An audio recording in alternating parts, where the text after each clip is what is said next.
Yes news में आप सभी दर्शकों का स्वागत है। मैं आपके साथ इलियास बड़ेघर।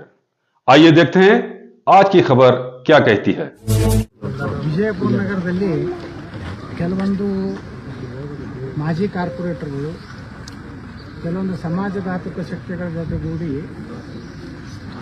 ನಗರದ ಬಯಲು ಜಾಗೆ, ಗಾರ್ಡನ್ ಜಾಗೆ ಮತ್ತು ಯಾರು ಬಹಳ ವರ್ಷಗಳಿಂದ ವಿಜಯಪುರ ನಗರವನ್ನು ಬಿಟ್ಟು ಬೇರೆ ರಾಜ್ಯಗಳಿಗೆ ದುಡಿಲಿಕ್ಕೆ ಹೋಗಿರ್ತಾರೆ ಅಂತ ಆಸ್ತಿಗಳನ್ನು ಕಬಳಿಸುವಂಥ ಒಂದು ದೊಡ್ಡ ಗ್ಯಾಂಗು ಬಿಜಾಪುರದಲ್ಲಿದೆ.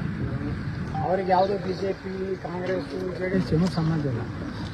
ಅದು ಒಂದು ಭೂಗಳರ ಒಂದು ಗ್ಯಾಂಗ್. ಅದ್ರ ಹಿಂದೆ ಒಬ್ಬ ಬಾಸ್ ಇದ್ದ, ಮಾಜಿ ಶಾಸಕ. ಆ ಬಾಸ್ ಅಂತ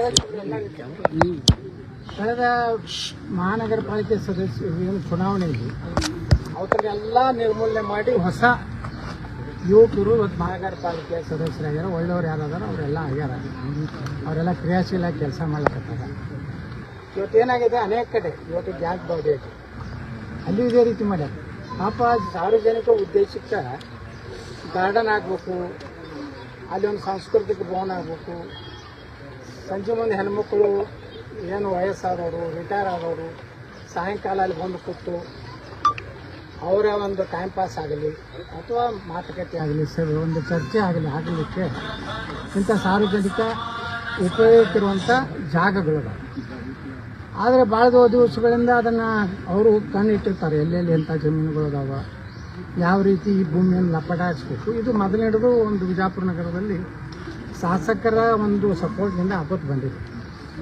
ಈಗ ಆ ಪರಿಸ್ಥಿತಿ ಇಲ್ಲ ವಿಜಯಪುರ ನಗರದಲ್ಲಿ. ಎಲ್ಲ ಕಡೆ ಸಾರ್ವಜನಿಕ ಏನು ನಮ್ಮ ಉದ್ಯಾನಗಳದಾವು ಅಂಥವನ್ನೆಲ್ಲ ಅಭಿವೃದ್ಧಿ ಮಾಡ್ಲಕತ್ತೀವಿ. ಸ್ವಲ್ಪ ಇದೇನಿದೆ, 4 ವಾರ್ಡು 4 ಕ್ಷೇತ್ರದಲ್ಲಿ ಇರೋದ್ರಿಂದ ಇಲ್ಲಿ ಸ್ವಲ್ಪ ಅಭಿವೃದ್ಧಿ ಕಡಿಮೆ ಆಗಿದೆ.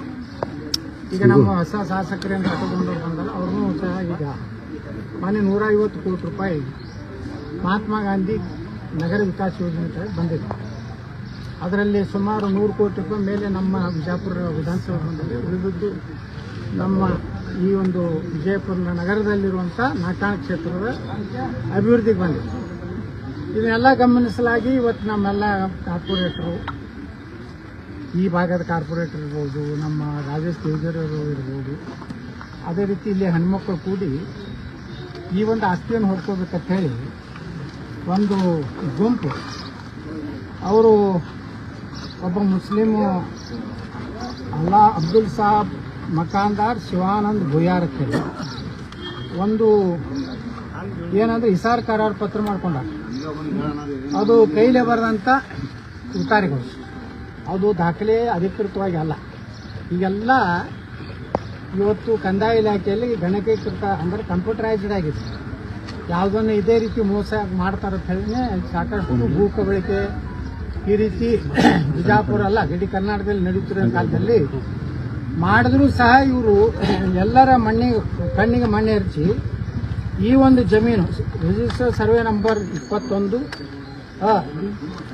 ಹಿಸ್ಸಾ 6 ಹಳೆ ಕೈ ಬರೆಯ ಉದ್ದಾರ ಮಾಡ್ಕೊಂಡಿರುವ ಇಸಾರು ಒಂದು ಬೋಗಸ್ ಒಂದು ಕರಾರ್ ಪತ್ರ ಮಾಡ್ಕೊಂಡು ಇಲ್ಲಿ ಒಂದೇನೋ ಸಣ್ಣ ಜಾಗ ತಗೊಂಡು ಇದೆಲ್ಲ ನಮ್ಮದೇ ಜಾಗ ತೋರಿಸ್ತಾ ಇದ್ದಾರೆ.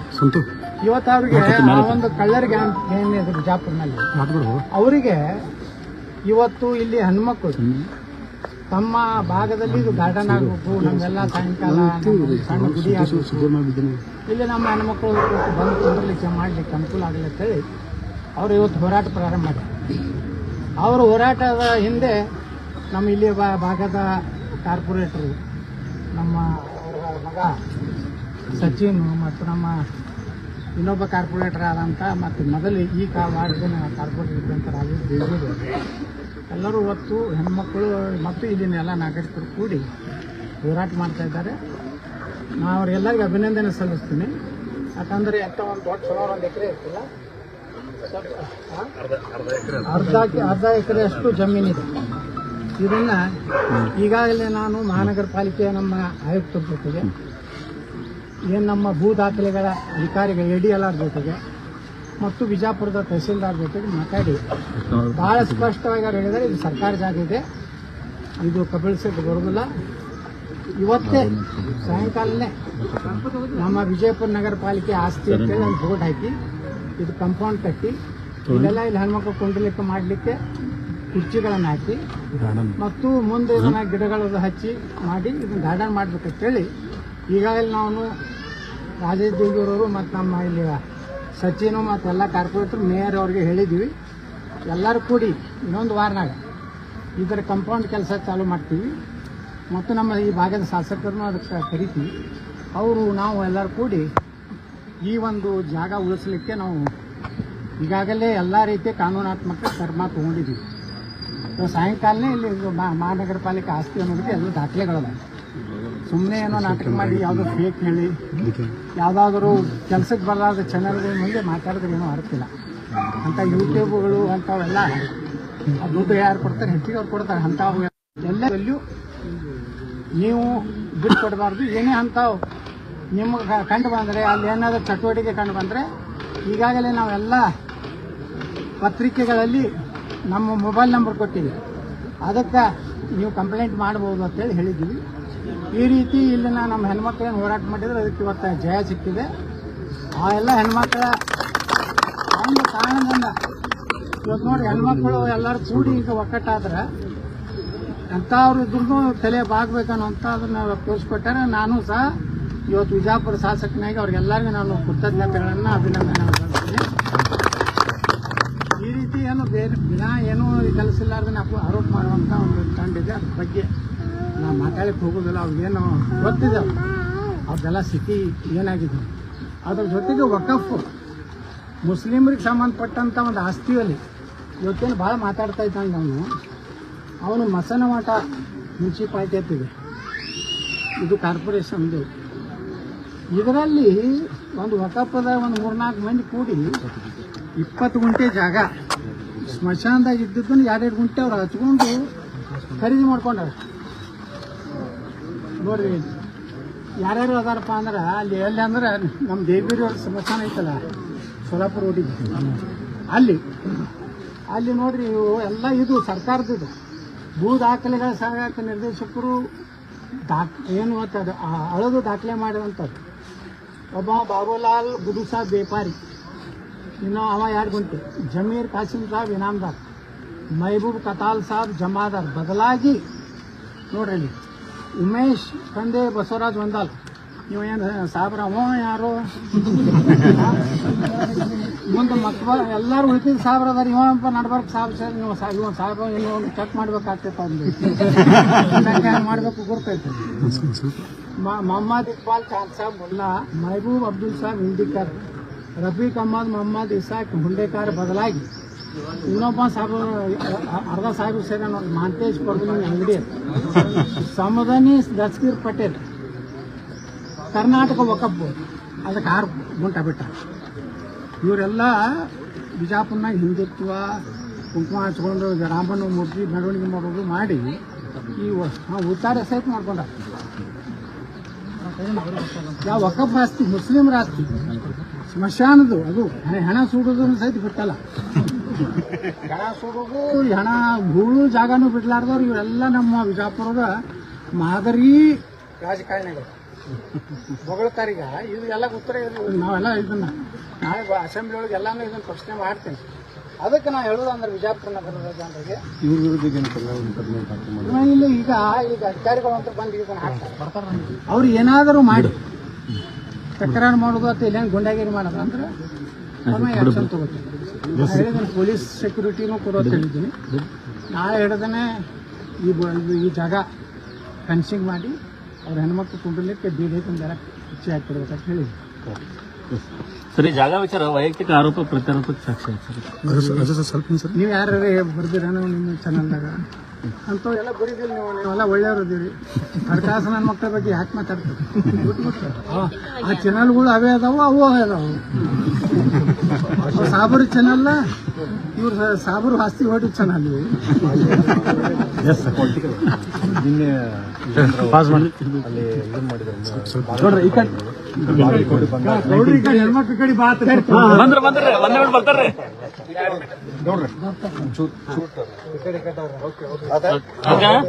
ವಿಜೇಂದ್ರ ಅವ್ರು ಬಂದಿದ್ರು. ವಿಜೇಂದ್ರ ಅವ್ರು ಬಂದು ಹೇಳಿದರೆ ಯಾರು ಕೂಡ ಬಿಜಾಪುರದಲ್ಲಿ ಏನಾಗ್ತಾ ಇದೆ, ಜಮಖಂಡಿಲಿ ಏನಾಗ್ತಾ ಇದೆ, ಇದನ್ನೆಲ್ಲ ತಲೆ ಕೆಡಿಸ್ಕೋಬಾರ್ದು, ಕ್ಷೇತ್ರದ ಬಗ್ಗೆ ತಲೆ ಕೆಡಿಸ್ಕೋಬಾರ್ದು. ಅವರ ಶಿಕಾರ್ಪುರ ಹಾಕತ್ತೀನಿ ಕೆಡ್ಸ್ಕೊಂಡ್ರೆ ಸಾಕು. ಶಿಕಾರ್ಪುರ ಅಳಗಾಡ್ಲಕತ್ತ. ಎಲ್ಲಿ ಮೈಸೂರು ನಿಂದಿರ್ಬೇಕು, ಅಲ್ಲಿ ಯಾವ್ದು ವರ್ಣಾಕ್ ನಿಂದಿರ್ಬೇಕು, ತುಮಕೂರು ನಗರಕ್ಕೆ ನಿಂದಿರ್ಬೇಕು, ರಾಜಾಜಿನಗರ ಅದೇ ಗಿರಿಯಕ್ಕೆ ಅಡ್ಡಾಡ್ಲಕತ್ತೈತಿ. ನೀವು ಇಲ್ಲವ್ರು ಬಿಜಾಪುರನವ್ರು ಬಾಗಲಕೋಟ್ನಾಗ ತಲೆ ಕೆಡಿಸ್ಕೋಬೇಡ್ರಿ, ಬಾಗಲಕೋಟ್ನಾಗ ಬಿಳಿಗಾಗ ತಲೆ ಕೆಡಿಸ್ಕೋಬೇಡ್ರಿ ಅಂದ್ರೆ ಮೊದಲ ಶಿಕಾರಿಪುರ ಗಟ್ಟಿ ಐತೆ ನೋಡ್ಕೊಂಡು ನಾನು ಸಲಹೆ ಮಾರ್ಗದರ್ಶನ ಆಗ್ಬೇಕಾದ್ರೆ ಮೊದಲು ತನ್ನ ಜಾಗ ಗಟ್ಟಿ ಕೊಡ್ತಾರೆ. ಪಾಪ ಹತಾಶ ಆಗಿ ಅವ್ರು ಏನಾರು ಮಾಡಿ ಯಾರೂ ರೆಸ್ಪೆಕ್ಟ್ ಸಿಗಲಾಗಿತ್ತು. ಮತ್ತು ವಿಧಾನಸಭೆಯಲ್ಲಿ ಏನೂ ಆಕ್ಟಿವಿಟೀಸ್ ಇಲ್ಲ, ನಾನು ನೋಡಿದೆಲ್ಲ ಏನೂ ಮಾತಾಡಲಿಲ್ಲ. ತಿಮ್ಮಾಪುರ ಅವ್ರ ವಿಚಾರ ಬಂದರೆ ಮಾತಾಡಬೇಕಾಗಿತ್ತು. ಭ್ರಷ್ಟಾಚಾರದ್ದು ವಿಷಯಗಳನ್ನು ವಿಧಾನಸಭೆಯಲ್ಲಿ ಇವತ್ತು ಆರ್ ಅಶೋಕ್ ಮಾತಾಡಿದ್ರು, ಸುನೀಲ್ ಕುಮಾರ್ ಮಾತಾಡಿದ್ರು. ಇಡೀ ರಾಜ್ಯದ ಬಿಜೆಪಿ ಕಾರ್ಯಕರ್ತರ ಅಪೇಕ್ಷೆ ಇರ್ತೈತೆ, ರಾಜ್ಯಾಧ್ಯಕ್ಷನು ಮಾತಾಡಬೇಕು, ಕಠೋರವಾಗಿ ಮಾತಾಡಬೇಕು. ನಾವು ಹೆಂಗೆ ಮಾತಾಡ್ತೀವಿ ವಿಧಾನಸಭೆ ಒಳಗೆ? ಸಿದ್ದರಾಮಯ್ಯನವ್ರಿಗೆ ಅಟ್ಯಾಕ್ ಮಾಡ್ತೀವಿ, ಡಿ ಕೆ ಶಿವಕುಮಾರ್ ಅಟ್ಯಾಕ್ ಮಾಡ್ತೀವಿ. ಇವ್ರು ಮಾಡಲೇ ಇಲ್ಲ. ನಾನು ನೋಡ್ಲಕತ್ತೀನಿ, ಮೊನ್ನೆ ವಿಧಾನಸಭೆ ಒಳಗೆ ಕುಂಡಿರಲಿಲ್ಲ. ಸಂಪೂರ್ಣವಾಗಿ ಏನು ಜವಾಬ್ದಾರಿ ಇಲ್ಲ, ವಿಫಲಾಗ್ಯಾನ. ಸುಮ್ಮನೆ ಮನೆ ಬಿಟ್ಟು ಮನ್ಯಾಗ ಕುಂತು ಈಗ ನವೆಂಬರ್ಗೆ ಶಾಸಕರು ಶಾಸಕರು ಕಾಂಗ್ರೆಸ್ ಶಾಸಕರು ವಿದೇಶ ಪ್ರಯಾಣ ಬಳಸ್ತಾ ಇದ್ದಾರೆ. ಇದು ಈಗ ಏನೊಂದು ನೆನಪಿದೆ ಎಲ್ಲರೂ ಕೂಡ ಅಂತಂದ್ರೆ ಇಲ್ಲ ಹೊಸದಾಗಿ ಮಾಡ್ತಿದ್ವಿ ಏನಾದರೂ ಮತ್ತೆ ಕಜ್ಜೆ ಗುಡ್ಡಾಟ ಏನಾದರೂ ಅದರ ಹಿನ್ನೆಲೆಯಲ್ಲಿ ಈ ರೀತಿ ಹೋಗಿದ್ದಾರೆ ಅನ್ನೋದು ನೀವು ಬರ್ತಾ ಇದೆ. ಮತ್ತೆ ರೆಸಾರ್ಟ್ ರಾಜಕಾರಣ ಶುರುವಾಗುತ್ತೆ. ಮತ್ತೆ ಈಗ ಡಿ ಕೆ ಶಿವಕುಮಾರ್ಗೆ ಕೊನೆಯ ಅವಕಾಶ. ಇನ್ನು ಮುಂದೆ ಕರ್ನಾಟಕ ಕಾಂಗ್ರೆಸ್ಸೇ ಬರ್ತದೆ, ಸಾಕಾಗೈತೆ. ಯಾವಾಗ ಇಲೆಕ್ಷನ್ ಬರ್ತದೆ ಜನ ಆಗತ್ತೆ. ಆ ಟೈಮ್ನಾಗ ಇವರು ಏನಾರು ಮಾಡಿ ನಾನೇ ಈಗ ಒಬ್ಬ ಆಗ್ಲಿಕ್ಕ ಮುಂದೆ ಅಂದು ಭವಿಷ್ಯ ಪಾಪ ಡಿ ಕೆ ಶಿವಕುಮಾರ್ ಓಡಾಡ್ತಾ ಇದ್ದಾರೆ. ಆ ಸಿದ್ದರಾಮಯ್ಯನವರು ಬಿಡುವು ಅಷ್ಟೇ ಈಜಿ ಇಲ್ಲ. ಸಿದ್ದರಾಮಯ್ಯನೂ ಭಾಳ ಗಟ್ಟದ. ಸಿದ್ದರಾಮಯ್ಯಂದ ಸಾಕಷ್ಟು ಶಾಸಕರದ. ಅದಕ್ಕೆ ಈ ಜಗಳ ಎಲ್ಲಿ ಬರ್ತದಂದ್ರೆ ಬಹುಶಃ ನನಗೆ ಅನ್ನಿಸ್ತದೆ ಆದಷ್ಟು ಜಲ್ದಿ ವಿಧಾನಸಭೆ ವಿಸರ್ಜನೆ ಆದರೂ ಆಶ್ಚರ್ಯ ಇದೆ. ಆ ರೀತಿ ಒಂದು ವಾತಾವರಣ ಇದೆ. ಅವರಿಗೆ ಡೂ ಆರ್ ಡೈ ಇದೆ. ಅವ್ರಿಗೆ ಸಿದ್ದರಾಮಯ್ಯ ಅವ್ರಿಗೆ ಏನೈತೆ, ಇನ್ನು ಮುಂದೆ ಅಂದು ಮುಖ್ಯಮಂತ್ರಿ ಅಂತ ನಾನು ಆಗೋದಿಲ್ಲ, ಹಂಗಾದ್ರೆ ಮನೆಗೆ ಹೋಗ್ತೀನಿ, ನನ್ನ ಮಗ ಅಂತೂ ಅಷ್ಟು ಯೋಗ್ಯ ಇಲ್ಲ. ಅವನು ವಸೂಲಿ ಕಂಪನಿ ವಿಜೇಂದ್ರ ಹೆಂಗೆ ಯಡಿಯೂರಪ್ಪ ಮುಖ್ಯಮಂತ್ರಿ ಇದ್ದಾಗ ಈ ಸಿದ್ದರಾಮಯ್ಯನ ಮಗ ಅವನು ಬರೀ ವಸೂಲಿನ ಸೇಮ್ ವಿಜೇಂದ್ರ ಕಡೆನೇ ಟ್ರೈನಿಂಗ್ ತಗೋತಾವಂತ ರಾತ್ರಿ ಹೆಂಗೆ ತಗೋಬೇಕು, ಹೆಂಗೆ ಡುಪ್ಲಿಕೇಟ್ ಸೇವ್ ಮಾಡಬೇಕು ಅಂತ ಹೇಳಿ ಎಲ್ಲ ಈ ಟ್ರೈನಿಂಗ್ ಕಡೆ ಮಾಸ್ಟರ್ ನಮ್ಮನೆ. ಅದಕ್ಕೆ ಸಿದ್ದರಾಮಯ್ಯ ಬರುವುದಿಲ್ಲ, ಡಿ ಕೆ ಶಿವಕುಮಾರ್ ಆಗೋದಿಲ್ಲ. ಮುಂದಿನ ಹಾದಿಯನ್ನು ವಿಧಾನಸಭೆ ವಿಚಾರಿಸೋದು ಹಾಗೆ ಆಗ್ತದೆ. ಮತ್ತು ಒಳ್ಳೆಯ ಸರ್ಕಾರ ಬರ್ತದೆ.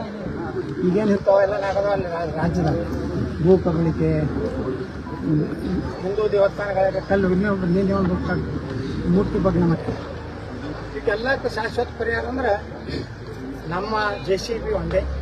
ಮುಂದೆ 22 ಗೌಡ ಸರ್ಕಾರ ಯಾವ ಸರ್ಕಾರ ಹೋದಂತ BJP ಸರ್ಕಾರ ಬರ್ತಿತ್ತು, ಯತ್ನಾಳ್ ಗೌಡ ಸರ್ಕಾರ ಬರ್ತಿತ್ತು, JCB ಸರ್ಕಾರ ಬರ್ತಿತ್ತು. ಒಟ್ಟು ಅಂತ ನಮ್ದು ಗಟ್ಟಿ ಐತಿ.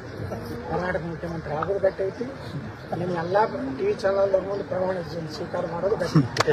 ನವೆಂಬರ್ಗೆ ಬದಲಾಗ್ತಾರೆ. ನವೆಂಬರ್ ಒಳಗೆ ಆಗಲ್ಲ. ಏನು ಪಾರ್ಟಿ ಆಂತರಿಕ ಏನೈತಿ ಗೊತ್ತಿಲ್ಲ. ನವೆಂಬರ್ನಾಗ ಬದಲಾಗ್ತಾರೋ ಏನು ಸೂರ್ಯ ಚಂದ್ರವ್ರಿಗೆ ಅವರೇ ಹೆಚ್ಚಿನ ಮಾಹಿತಿ ಏನಾದ್ರು ಹಿಂಗೆ ಏನಿಲ್ಲ ನೋಡ್ರಿ. ಅದು ಎಲ್ಲರಿಗೂ ಗೊತ್ತಾಗುತ್ತೆ. ನೀವು ವಿಧಾನಸಭಾದಾಗೆ ಮಾತಾಡಲಿಲ್ಲ. ರಾಜ್ಯಪಾಲರ ಜಿ ರಾಮ್ಜಿ ಬಗ್ಗೆ ಅಲ್ಲಿ ಏನು ಮಾತಾಡಲಿಲ್ಲ. ನೀವು ಆ ರೆಕಾರ್ಡ್ ತರಿಸಿ ನೋಡ್ರಿ. ನೀವೊಬ್ಬ ರಾಜ್ಯಾಧ್ಯಕ್ಷ ಆಗಿ ಜಿ ರಾಮ್ಜಿಯನ್ನ ಸಮರ್ಥನೆ ಮಾಡ್ಕೋಬೇಕು. ನಾ ಮಾಡ್ಕೊಂಡೆ. ನಾನೇನು BJPನ ಹೊರಗೆ ಹಾಕೊಂಡು ನಾನು ಮೋದಿಯವರಿಗೆ ಧನ್ಯವಾದ ಹೇಳಿದೆ. ಅದರಲ್ಲಿರುವಂಥ ಒಳ್ಳೆಯ ಅಂಶಗಳನ್ನು ಹೇಳಿದೆ. ಅದನ್ನು ಹೇಳೇ ಇಲ್ಲ. ಮೋದಿಯವ್ರು ಹಂಗೆ ಮಾಡ್ಯಾರ, ಹಿಂಗೆ ಮಾಡ್ಯಾರ, ಅದು ಎಲ್ಲರಿಗೂ ಗೊತ್ತು. ಮೋದಿಯವ್ರು ಏನು ಮಾಡ್ಯಾರ ದೇಶಕ್ಕೆ. ಅದಕ್ಕೆ ಯಾವುದೇ ಕ್ಷೇತ್ರದಲ್ಲಿ ಅವರು ಸಕ್ಸಸ್ ಆಗಲ್ಲ. ಅವ್ರು ಒಂದೇ ಪರಿಹಾರ ಸ್ವಂತ. जैसा कि आप सब जानते हैं कि आप सभी का प्यार हमारे साथ कायम है। इसी तरह से हमारे इस चैनल को प्यार करते रहिए और हमारी सारी खबरों को लाइक, शेयर और सब्सक्राइब करना ना भूलिए। हमारा यही मकसद है कि आपको हर खबर जो है जैसा है वैसा ही आपको हम दिखाते रहेंगे। ना किसी का पक्ष लेंगे, ना किसी के विरोध में जाएंगे। हमारे कदम सच के साथ।